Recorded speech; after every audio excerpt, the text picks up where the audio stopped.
I think any debriefing that I would have got was sort of out the window, because I said when the tape was off, our year after that was a absolute nightmare because our eldest son had cancer, and so any debriefing for me was just lost in the trauma of dysfunction of the family with 12 months in and out of the Royal Children's Hospital in Brisbane. Any benefit that what would have been superficial debriefing, the models we used back then, would have been lost, I think, to that. As I said when the tape was off, that our son Stuart died 12 months after being diagnosed with the lymphoma, and then several months after he died,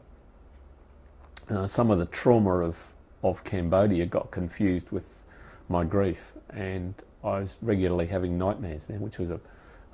post-traumatic stress trauma from Cambodia that I think would have probably been dealt with in the normal thing, confused with the death, and it was a nightmare about, well, it doesn't matter what the nightmare was, but it was a significant mix of the grief and some experience of trauma that went on night after night after night after night after night after night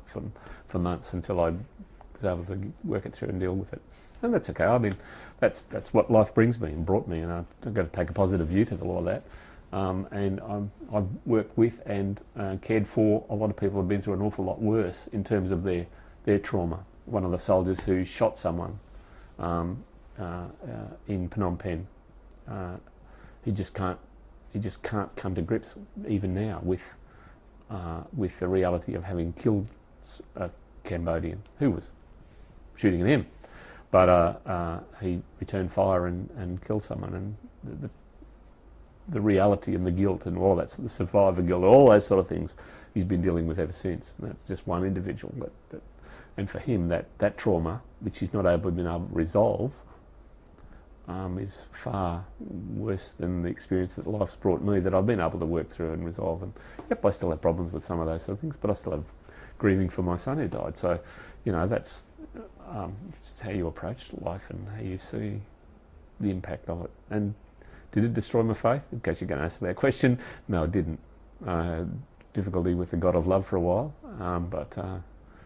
it's an affirming of who I am and what I do.